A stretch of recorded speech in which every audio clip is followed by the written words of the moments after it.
Mars! Mars! Mabuti na parito kayo. Ay, etong inaanak mo. May assignment. Anong inaanak? Si Bebeng. Inaanak mo yan. Magpapasko lang, nakalimutan mo na. Ay, ganun ba? Eh, anong sadya nyo rito? Eto na nga, may assignment. Alamat daw ng chismosa. Ay, naku, wala akong alam dyan. Ako nga rin eh. Eh, saka mo na gawin yan, Bebeng, ha? Uy, Mars, alam mo, balita ko. Dumating na pala yung afam ni Maring Esther. Eh, huli ka na dyan, Mars. Ang latest ngayon, yung anak ni Maring Esther. Buntis! Ay, oh! Pero alam mo din, parang pinipirahan lang naman ni Esther yung afam na yun eh. Yun na nga eh. Masama yun. Pero hayaan mo na, maging proud na lang tayo. Ay, bakit? Maging proud tayo na nanloloko sila? Hindi! Maging proud tayo kasi isa na namang Pilipino ang makakaahon sa kahirapan. Ingay nyo! Natutulog yung tao, tanghaling tapat, nagchichismisan kayo? Magdi 2024 na, magbago na kayo! Mga chismosang to! Yes, alam ko na! Naitarawi na, tapos ko na yung assignment ko! Nag-aanak? Alam mo na kung ano yung alabat ng chismosa? Yes, Nay! At alam mo, proud din akong dalawa sa inyo ni Aling Tuling! Ay ba? Bakit? Dahil isa po kayong alamat! Mula nang pinanganak kayo, nagkaroon ng chismosa sa mundo! At yun yung kwento ng alamat ng chismosa! Nay, penging baon! Nay, patulong ako sa assignment! Saglit! Ay, Diyos ko! Sige, Nay, ipapasa ko na to eh! Maghintay! Ano akala niyo sa akin? May kagibushi technique? Hala! Ah, ito yung baon mo. Salamat. Love you. O, ikaw, anong assignment mo? Math! Pass! Patulong ka kay ate mo. Ako na naman! Ano? Pakita nga! Ah! Alam mo na, te? Hindi! Nakalimutan ko na yan eh. Pero pa-explain natin kay Dola. Dola? Yes! May homework feature dito na pwede natin picturean o ipa-explain yung homework natin para mas mabilis natin ma-solve. Alam ko na siyang gawin! Galing! Anong amoy yun? Nal! Bakit nagkaganito? Nay, ano yan? Sinigang na spaghetti! Paano ba lutuin to? Parang may nakalimutan akong sangkap. Ask natin kay Dola. Pwede mong itanong dito yung procedure tsaka recipe ng gusto mong lutuin, Nay. O, di ba? Kapag hindi sure sa recipe, itanong kay Dola, ang best AI assistant app. Ma-download nga yan. Wait, pwede ba ako magpaluto dyan kay Dola? Hala! Ante, nag-birthday pala yung anak mo ng isang araw, ne. Ay, auntie. Oh, naglechon lang kami. Spaghetti, saka fruit salad, cake. Hindi ko maalala yung iba. Ang kaunti lang yung handa. Kaunti pa ba yun? Tsaka pala kwan, kalderetang bibi at tsaka tinolang manok. Ay, guys! Eh, huwag mo na kaming yabangan dyan sa handa ng anak mo eh. Kahit isa naman sa amin, wala kang inimbit ah. Hindi ko naman niyayabang yung mga handa sa birthday ng anak ko. Sinasabi ko lang. Eh, ba't parang galit ka naman, ante? Hindi ako galit! Ay, naku, may iba ng usapan. Baka magsapakan na kayong dalawa. Siya, graduation ng anak natin sa kinder, ha? Si Budong, si Bebeng, si... Anong pangalan ng anak mo? Pekto! Pekto ang pangalan. Nakalimutan mo na.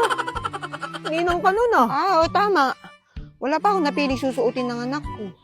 Pati panganda, wala. Ay, gastos na naman. Minsan lang naman yan. Mamamalingki ako mamaya, baka gusto mong sumabay. Eh, yung anak ko, binilan ko yan ng leader jacket at saka shade para maporma siya pag-aakit siya ng stage. Eh, hindi ka naman tinatanong! Ba't nakakontra mo? Nagsasabi lang naman ako. Tsaka bumili rin pala ako ng sapatos at saka pantalon. Sa mall, hindi sa palengke. Wala kaming pakialam! Salita ka ng salita, hindi ka naman namin tinatanong. Kayabang-yabang pa. Hinggit ka lang. At yung anak mo, wala pang susuotin sa graduation at wala pa rin panghanda. Malamang, bibili pa lang kami. Tsaka ano sinasabi mong inggit? Bakit? May honor ba yung anak mo? Ayos lang kung wala. Mahalaga may susuotin tsaka may panghanda kami. Ay, ba? Magtigil kayo. Magchichismisan tayo dito, hindi mag-aaway. Nay! Ay! Uwi ka na! Nandun yung Bombay mo, hinahanap ka! Sobrang kulit yung utang mo raw! Ayun, kaya may panghanda. Kaya may pambili ng susuotin ng anak kasi may nagpautang. Kagaling. Napakayabang nitong si Pasing. Galing lang naman pala sa utang niyang ibinibida niya. O, ano pala? Sasabay ka sa akin mamaya. Mamalengke. Ay, oo ba? Saktong-sakto. Bagong sahod ako ngayon. Ayan! Tamang-tama. Pautangin mo muna ako. Bayaran ko sa katapusan. Uutang ka rin pala. Nay! Uwi na muna! Wala pa tayong ulam. Wala pa nakasaing. Tapos hindi pa nakalinis sa bahay. Puro kayo gala. Puro kayo chismis. Ikaw, waling rin. Umuwi ka muna sa bahay nyo. Nagsikain na ba kayo? Hindi pa po. Ayun na ba yung sinasabi ko eh. Inuuna nyo pa yung chismisan nyo kaysa sa pagkain. Asan na ba yung pamalo ko? Hindi kayo uuwi. Uwi! Hello, Nanay! Nanay! Kailan kita inire? Aakit po ako ng ligaw. Aakyat ng ligaw. Asan yung hagdan mo? Sige na po, payagan niyo na po ako. Ay, bakit? Kaya mo na bang buhayin yung anak ko? Ano bang kaya mong ibigay sa kanya? Ano nga bang kaya kong ibigay? Magarang bahay, mga lupain, mga mamahaling sasakyan. Wala po ako ng mga yun. Baka. Ang tanging maibibigay ko lamang ay ang aking puso.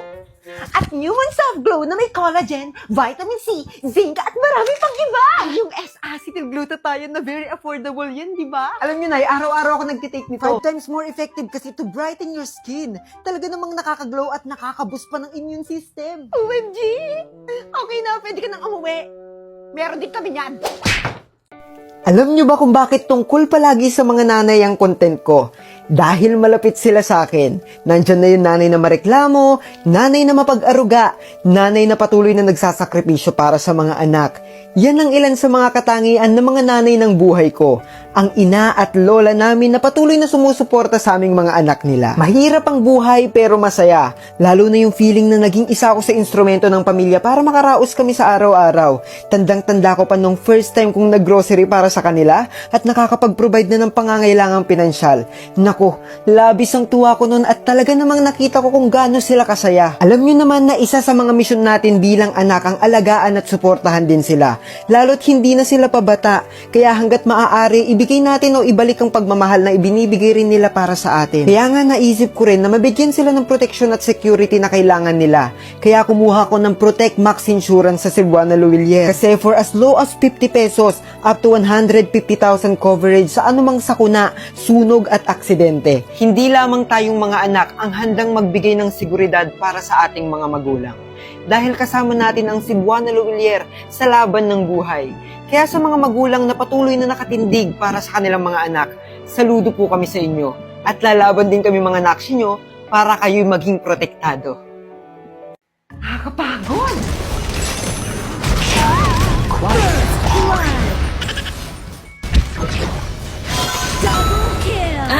Triple kill! Yabang? Pentakill! Boom! Panis! Ano ba yan? Ang ingay! Victory! Victory! Napakagaling talaga ni Bunso! Tara, dumo tayo. Hala! Naglalaro ka rin nito, Nay? Aba, oo naman. Mas magaling pa nga ako dyan sa ate mo. Oh, wow! Tuwang-tuwa!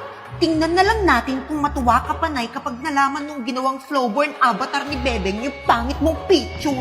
Welcome to Honor of Kings. Nay! Tingnan mo tong ginawa ni Bebeng! Oy!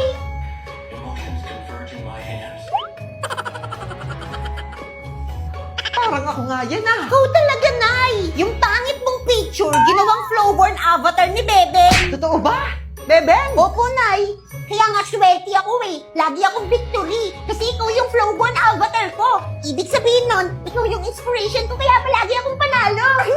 Galing talaga ng anak ko. Gawan mo rin ako ng Flowborn avatar ko, nak, no? Opo naman, Nay!